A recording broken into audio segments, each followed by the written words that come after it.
बहुत समय पहले की बात है। चंबल नदी के किनारे एक विशाल वन था। उसका कोई ओर छोर नहीं था। उस वन में हरिचरण नाम के एक साधु रहते थे। वो बड़े ही दयालु थे। यदि कोई मुसाफिर उधर से गुजरता तो साधु महाराज उससे प्रार्थना करते कि आप थोड़ी देर के लिए मेरी कुटिया में विश्राम कर लो, उसके बाद आगे बढ़ना।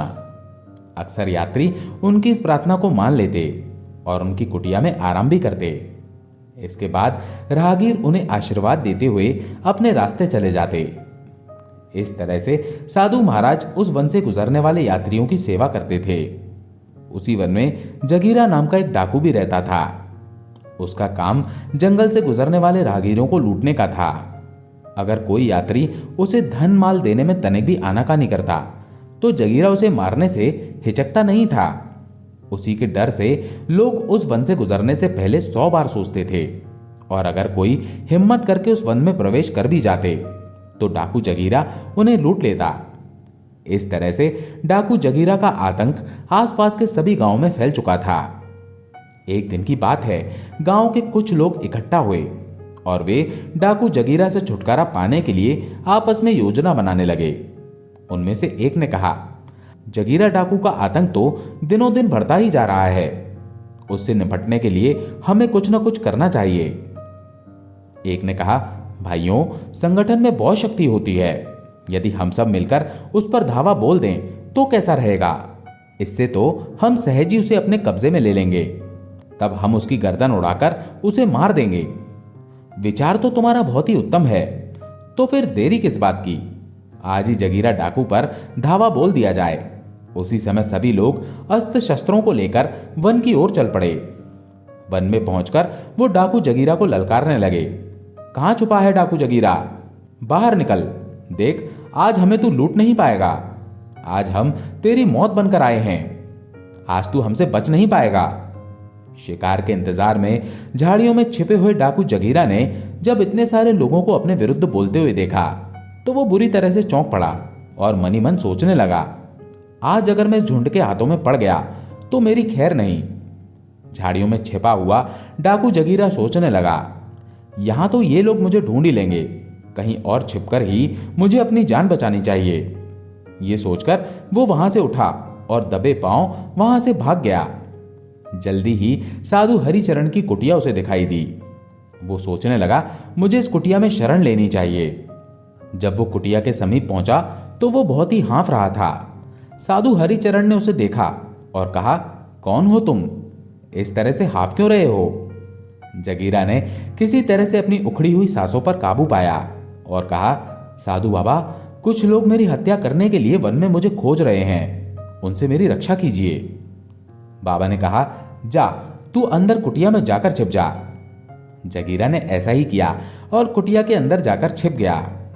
तभी जगीरा को खोजते हुए लोगों की भीड़ कुटिया के पास आ पहुंची और सभी साधु हरिचरण से पूछने लगे, बाबा, आपने इधर से एक आदमी को गुजरते हुए देखा है क्या?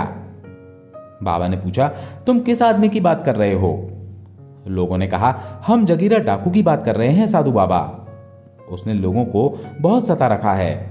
निर्दोष और निहत्थे लोगों को लूट लूट कर वो अपना खजाना भरता है और मौका पड़ने पर लोगों को मार भी डालता है।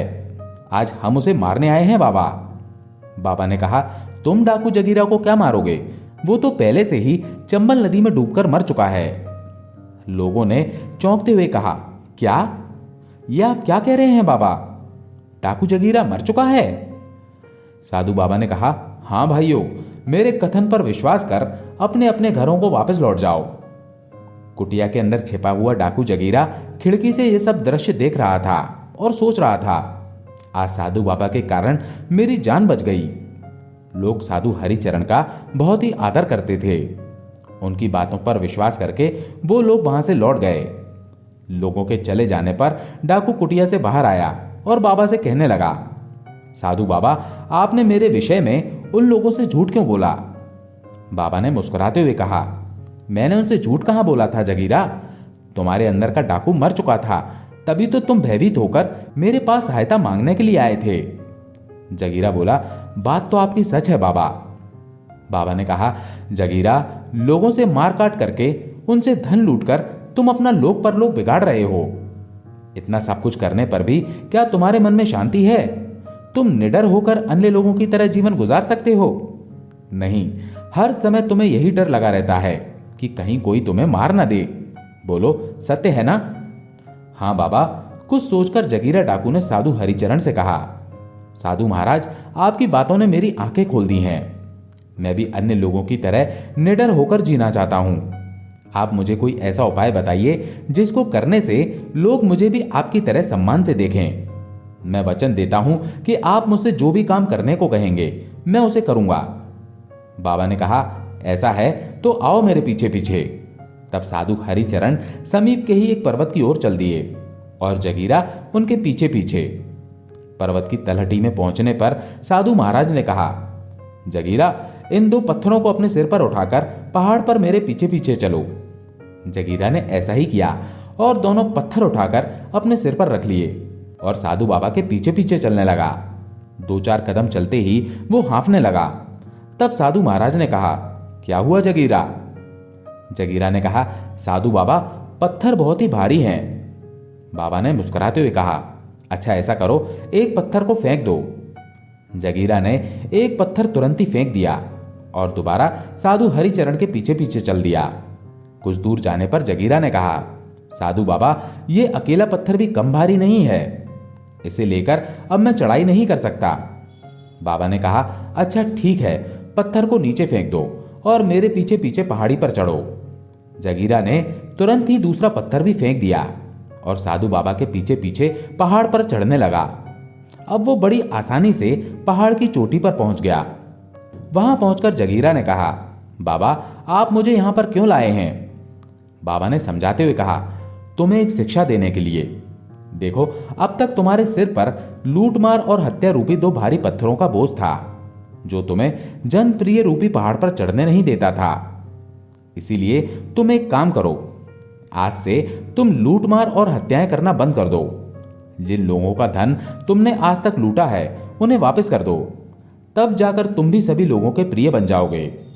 तभी सब जगह भले आदमी के रूप में तुम पहचाने जाओगे। जगीरा ने कहा, ठीक है बाबा, मैं ऐसा ही करूंगा, परंतु मैं इस बात को नहीं जानता कि मैंने जिन जिन लोगों से धन लूटा था वो कौन थे और कहां के निवासी थे। बाबा ने कहा, तो तुम ऐसा करो कि लूटा हुआ धन गरीबों और भिक्षा मांगने वालों में बांट दो। अच्छा बाबा, मैं ऐसा ही करूंगा। जगीरा ने ऐसा ही किया। वो भेष बदलकर नगर में गया और साथ में लाया हुआ सारा धन गरीबों और जरूरतमंदों में बांट दिया। धन बांटकर जगीरा वन में वापस साधु हरिचरण के पास आया और कहने लगा, साधु बाबा, मुझे अपनी शरण में ले लो। आज तक मैंने कोई भी अच्छी बात नहीं सीखी है। मुझे अच्छी अच्छी ज्ञान भरी बातें सिखाकर मेरे जन्म को सफल कर दीजिए। साधु बाबा ने उसे अपना शिष्य बना लिया और कहा, जगीरा, जहां तक हो सके सदा दूसरों पर उपकार करो, दूसरों की सहायता करो। यही मानवता की सच्ची सेवा है और यही ईश्वर की सेवा है। जगीरा सच्चे दिल से साधु बाबा की सेवा में लगा रहता। साधु हरिचरण के सानिध्य में जगीरा ने पूरे 5 वर्ष गुजार दिए। इसी बीच साधु हरिचरण की कृपा से वो अत्यंत ही बुद्धिमान और सच्चे चरित्र वाला बन चुका था। फिर एक दिन साधु बाबा ने जगीरा से कहा, जगीरा, आज तुम्हारी शिक्षा पूर्ण हुई। अब तुम एक आदर्श पुरुष के रूप में परिवर्तित हो चुके हो। जगीरा ने कहा, अब मुझे क्या करना है गुरुदेव? बाबा ने कहा, जगीरा, अभी तुम युवा हो, अभी तुम्हारे सामने पूरा जीवन पड़ा हुआ है, इसलिए अब तुम्हें कोई कार्य करके अपना जीवन यापन करना होगा। जगीरा ने कहा, बाबा, हर जगह मैं एक डाकू के रूप में बदनाम हूं, भला मुझ जैसे आदमी को कौन काम देगा?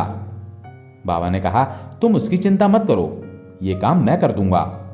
ये कहकर साधु ने एक संदेश लिखा और वो संदेश जगीरा को पकड़ाया और कहा, रतनगढ़ के राजा शोभा सिंह मुझे बहुत ही अच्छी तरह से जानते हैं। तुम ये चिट्ठी उन्हें दे देना, वो तुम्हें कोई ना कोई काम दिलवा ही देंगे। जगीरा वो चिट्ठी लेकर रतनगढ़ की तरफ चल पड़ा। जब जगीरा वहां से निकल गया तो साधु बाबा सोच रहे थे, कौन कह सकता है कि आज इतने विनम्र स्वभाव का स्वामी जगीरा कभी एक क्रूर व क्रोधी डाकू था। जगीरा ने रतनगढ़ की राह पकड़ ली। एक दिन और एक रात चलकर वो रतनगढ़ जा पहुंचा। वो राजा शोभा सिंह के पास पहुंचा और साधु की चिट्ठी उन्हें देते हुए कहने लगा, महाराज, हरिचरण साधु ने आपके नाम पर यह पत्र भेजा है। राजा ने प्रसन्नता से कहा, वाह, हरिचरण जी ने आज हमें कैसे याद किया। जगीरा से चिट्ठी लेकर राजा शोभा सिंह उसे पढ़ने लगे। चिट्ठी में लिखा था, राजा शोभा सिंह, इस पत्र को लेकर तुम्हारे पास जो आदमी आया है वो 5 वर्ष पहले एक कुख्यात डाकू था। मेरे साथ रहकर 5 वर्ष बिताकर अब इसके मन का मैल पूरी तरह से निर्मल हो गया है। मेरे द्वारा दी गई शिक्षा के कारण इसकी बुद्धि अत्यंत ही प्रखर हो गई है। इसलिए मैं चाहता हूं कि आप इसे अपना विशेष सलाहकार नियुक्त कर लें। पत्र पढ़ने के बाद राजा सोचने लगा, ये आदमी एक समय में कुख्यात डाकू रह चुका है, क्या इसे विशेष सलाहकार जैसे महत्वपूर्ण पद पर नियुक्त करना ठीक रहेगा। परंतु तभी उनके दिमाग में दूसरा विचार आया। पूर्व में चाहे यह आदमी कुछ भी रहा हो, परंतु जब साधु हरिचरण जैसे अनुभवी आदमी ने इसकी सिफारिश की है तो निश्चय ही यह सुपात्र होगा। मन में विचार आते ही उन्होंने जगीरा से कहा, तुम्हारा क्या नाम है। जगीरा बोला, महाराज, मेरा नाम जगीरा है। राजा ने कहा, जगीरा, आज से हम तुम्हें अपना विशेष सलाहकार नियुक्त करते हैं। उसी दिन राजा शोभा सिंह जगीरा को लेकर राज दरबार में पहुंचे और जगीरा से कहा, जगीरा, आज से तुम यहीं पर बैठोगे।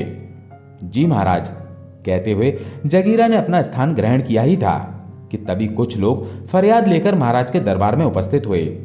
जो लोग फरियाद लेकर महाराज के दरबार में आए उनमें 3 पुरुष और एक बूढ़ी स्त्री थी। तभी एक पुरुष ने आगे बढ़कर कहा, महाराज, इस बूढ़ी औरत ने हमारा सारा धन हड़प लिया है। आप इंसाफ करके हमें हमारा धन दिलवा दीजिए। महाराज ने कहा, हमें विस्तार पूर्वक पूरी बात बताओ, तभी हम कोई फैसला कर पाएंगे।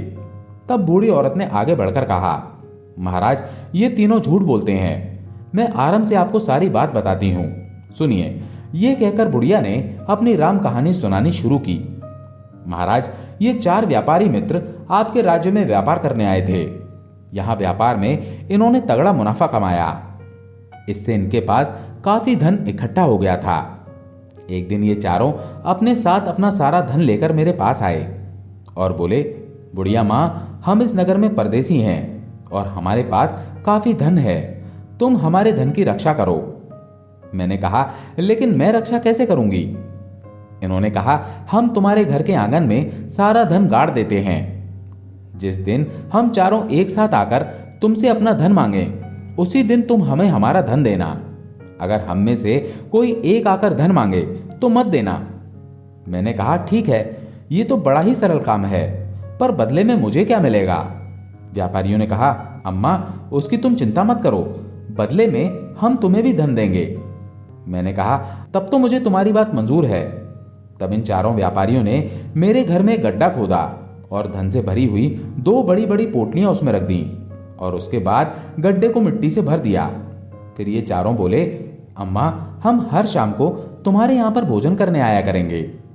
ठीक है, बड़े शौक से आओ बेटों। रोज शाम को चारों बुढ़िया के घर में भोजन करने के लिए आते और पूछते, अम्मा, हमारा धन सुरक्षित तो है ना। हाँ बेटे, तुम्हारा धन पूरी तरह से सुरक्षित है। एक दिन उन व्यापारियों ने उस गड्ढे को खोदकर देखा तो धन ज्यों का त्यों ही रखा हुआ था। अब उन्हें बुढ़िया की ईमानदारी पर कोई शक नहीं था। बुढ़िया की ईमानदारी से खुश होकर उन्होंने 5 स्वर्ण मुद्राएं बुढ़िया को दे दी और कहा, अम्मा, इन मुद्राओं को अपने पास रख लो, ये तुम्हारे काम आएंगी। बुढ़िया ने उन्हें आशीर्वाद देते हुए कहा, जुग जुग जियो मेरे बेटों। परंतु उन चारों में से एक के मन में लालच आ गया था। वो सोचने लगा, किसी न किसी तरह से बूढ़ी को धोखा देकर मैं सारा धन हड़प कर लूं तो मेरी सारी जिंदगी बिना कोई काम किए आराम से कट जाएगी। एक दिन वो चारों व्यापारी घर के बाहर एक पेड़ के नीचे बैठे हुए चौसर खेल रहे थे। तभी उनमें से एक ने दूसरे से कहा, जयंत, तुम बूढ़ी माँ से जाकर कह दो कि वो जल्दी से खाना बना दे, बहुत भूख लग रही है। अच्छा, अभी जाता हूं, कहकर जयंत घर की तरफ चल दिया। वो मनी मन सोच रहा था, अकेले धन को हड़पने का यही सबसे अच्छा मौका है। उसके साथी घर के बाहर चौसर खेलने में व्यस्त थे और वो घर की तरफ चल दिया। घर के अंदर जाकर उसने बूढ़ी माँ से कहा, अम्मा, हमें इस वक्त सारे धन की आवश्यकता है। मेरे साथियों ने धन लाने के लिए मुझे भेजा है। बूढ़ी माँ ने पूछा, सारे धन की एक साथ तुम लोगों को इस समय क्या आवश्यकता पड़ी? जयंत ने कहा, बूढ़ी माँ, मेरी बात पर तुम्हें विश्वास नहीं हो रहा तो तुम बाहर जाकर मेरे साथियों से पूछ लो। तब बुढ़िया घर के दरवाजे पर आई और बाहर बैठकर चौसर खेल रहे व्यापारियों से बोली, तुमने जयंत से जो कहा है क्या वो सही है? वो तीनों एक साथ बोले, हाँ अम्मा सही है, परंतु जरा जल्दी कर दो।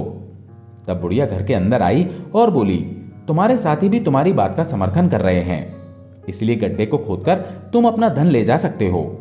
अच्छा अम्मा। जयंत मनी मन सोच रहा था कि मेरी चाल कामयाब हो गई। जयंत फटाफट गड्ढा खोदने में जुट गया। बड़ी ही तेजी के साथ उसने सारा गड्ढा खोद लिया और धन के 2 बड़े बड़े थैले निकालकर बाहर रख दिए और बूढ़ी माँ से बोला, अम्मा तुम जरा 1 लोटा पानी ला दो, मुझे बड़ी प्यास लग रही है। अभी लाई बेटा। और फिर बुढ़िया पानी लेने चली गई। इतने में पलक झपकते ही जयंत ने दोनों धन से भरे हुए थैले उठाए और घर के पिछवाड़े में एक घोड़ा खड़ा था, उसकी पीठ पर लाद कर वो तुरंत वहां से फरार हो गया। दूसरी ओर उसके साथी जो घर के बाहर बैठे हुए चौसर खेल रहे थे, वो सोचने लगे कि जयंत अभी तक वापस नहीं आया, आखिर क्या कारण हो सकता है। वो कहने लगे, आओ चलो, अब तक तो खाना बन ही गया होगा, हम घर के अंदर चलते हैं। तीनों घर के अंदर गए और बुढ़िया से कहने लगे, अम्मा खाना तैयार है? बूढ़ी माँ ने कहा, तुमने अब कहा है, अब मैं झटपट बनाए देती हूँ। वो बोले, अब बनाओगी? हमने तो बहुत देर पहले जयंत के हाथों खाना पकाने को कहलवाया था। बुढ़िया ने कहा, जयंत ने तो मुझे नहीं कहा। उन्होंने पूछा, कहाँ है जयंत? जयंत तो सारा धन लेकर ना जाने कहाँ चला गया। वो तीनों व्यापारी चौंक गए। जब तीनों व्यापारी सदमे से कुछ उबरे तो कहने लगे, लेकिन तुमने उसे अकेले ही सारा धन क्यों दिया? बूढ़ी अम्मा ने कहा, मैं तो दरवाजे पर तुम लोगों से पूछने आई थी और तुमने कह दिया था कि जल्दी करो। वो बोले, वो तो हमने खाना जल्दी बनाने के लिए कहा था। बूढ़ी अम्मा ने चौंक कर कहा, क्या? वो तीनों बोले, जयंत हमें धोखा देकर सारा धन लेकर गायब हो गया। मुझे तो इस बुढ़िया का हाथ भी षड्यंत्र में लगता है। जयंत से इसकी मिली भगत है। बुढ़िया ने कहा, क्या बक रहे हो? तुम लोग होश में हो या नहीं? तब बुढ़िया ने अपनी कहानी पूरी करते हुए कहा, महाराज यही है सारी राम कहानी। अब आप ही बताइए कि इस घटना में मेरा क्या दोष है? उन व्यापारियों में से एक बोला, महाराज ये झूठ बोल रही है, अवश्य ही इसे इस बात का पता है कि जयंत धन लेकर कहां पर गया है। महाराज हम सब पर दया करके इससे हमारा धन वापस दिलवाने की कृपा करें। महाराज सोचने लगे, ये बड़ा ही विचित्र झगड़ा है, इन लोगों का निपटारा कैसे करूं? क्यों ना जगीरा से इस झगड़े का निपटारा करने के लिए कहूं, इस प्रकार जगीरा की बुद्धिमानी की परीक्षा भी हो जाएगी। ये सोचकर उन्होंने जगीरा से कहा, जगीरा क्या तुम इन लोगों के झगड़े का निपटारा कर सकते हो? जगीरा ने कहा, अवश्य महाराज, यदि आपकी आज्ञा हो तो। जगीरा ने बूढ़ी औरत से पूछा, अम्मा जब चारों व्यापारी तुम्हारे पास धन रखने के लिए आए थे तो उन्होंने तुमसे क्या कहा था? बुढ़िया ने कहा, जी इन्होंने कहा था कि ये सारा धन हम तुम्हारे आंगन में गाड़ जाएंगे। जब हम चारों एक साथ आएंगे तभी उस धन को देना, किसी एक के मांगने पर मत देना। जगीरा ने उन तीनों व्यापारियों की तरफ देखते हुए पूछा, क्यों भाइयों, अम्मा ने जो कुछ कहा क्या वो सच है? क्या तुम्हें कुछ कहना है? वो तीनों बोले, हमें कुछ नहीं कहना श्रीमान। बूढ़ी ने आपको जो कुछ बताया है वो सत्य है, लेकिन इसने हम तीनों से पूछे बिना ही हमारे चौथे साथी को सारा धन दे दिया, यही हमारी शिकायत है। जगीरा ने कहा, तुम लोगों ने बूढ़ी से कहा था कि चारों के आकर मांगने पर ही धन देना, अन्यथा नहीं देना। वो तीनों एक साथ बोले, हाँ यही सच है। जगीरा बोला, इसी प्रकार जब तुम चारों आकर बूढ़ी माँ से धन मांगते तभी बूढ़ी माँ को तुम्हें धन देना है, नहीं तो नहीं देना। हाँ श्रीमान, तो फिर तुम यहाँ पर बूढ़ी माँ की शिकायत लेकर क्यों आए हो? अपने चौथे साथी को लेकर आओ और तब चारों मिलकर बूढ़ी माँ से अपना धन मांगो। तब यदि बूढ़ी माँ तुम्हारा धन वापस ना करे, उस अवस्था में ही बूढ़ी माँ दोषी होगी, अन्यथा नहीं होगी। वो तीनों सोचने लगे, इस आदमी ने तो बड़ी ही चतुराई के साथ हमें हमारे ही शब्दों के जाल में फंसा दिया। तब बुढ़िया ने कहा, बेटे तुमने उचित फैसला किया है, तुम जुग जुग जियो। तीनों व्यापारी जब सर झुकाकर वहां से जाने लगे तब जगीरा ने कहा, ठहरो। तीनों सहमकर जहां के तहां खड़े रह गए जगीरा ने कहा, तुम तीनों के चरित्र में संदेह लग रहा है। भला कोई अपनी मेहनत से कमाया हुआ धन किसी अनजान के घर में क्यों गाड़ेगा? धन की सुरक्षा के और भी कई अच्छे उपाय हैं। सच सच बताओ, तुम लोगों के पास इतना धन कहां से आया? श्रीमान, हमने व्यापार से वो सारा धन कमाया था। यही सच है? बिल्कुल झूठ। सच सच बता दो, वरना तुम्हारी खाल में भूसा भरवा दूंगा। श्रीमान, हम सत्य कह रहे हैं। जगीरा ने राजा से कहा, महाराज, ये लोग ऐसे सच नहीं उगलेंगे। आप जल्लादों को बुलाइए, वही इनसे सच उगलवाएंगे। वो तीनों हाथ जोड़कर कहने लगे, जल्लादों को मत बुलवाइए, हम सच बताते हैं। जगीरा ने कहा, तो बताओ सच क्या है? वो तीनों बोले, सच ये है कि हम चारों साथियों का एक गिरोह था और हम लोगों ने चोरी करके वो धन इकट्ठा किया था। जो धन हमारा चौथा साथी लेकर फरार है, वो धन भी चोरी से ही इकट्ठा किया हुआ था। महाराज ने कहा, तो तुम लोग चोर हो? वो बोले, जी महाराज। महाराज ने तुरंत आदेश दिया कि इन तीनों को कारागार में डाल दिया जाए। उस बूढ़ी औरत को पूरी इज्जत के साथ राजमहल से विदा कर दिया गया। महाराज ने जगीरा से कहा, जगीरा, तुम परीक्षा में खरे उतरे। तुम्हें अपना विशेष सलाहकार बनाकर हमने उचित किया। हमें अपने इस फैसले पर सदैव गर्व रहेगा। उस दिन के बाद से राजा शोभा सिंह जगीरा से सलाह लेकर ही अपना प्रत्येक कार्य करते थे। दोस्तों, आपको ये कहानी कैसी लगी कमेंट करके जरूर बताइएगा। अगर कहानी अच्छी लगी हो तो वीडियो को लाइक करके चैनल को सब्सक्राइब जरूर कर लें। धन्यवाद।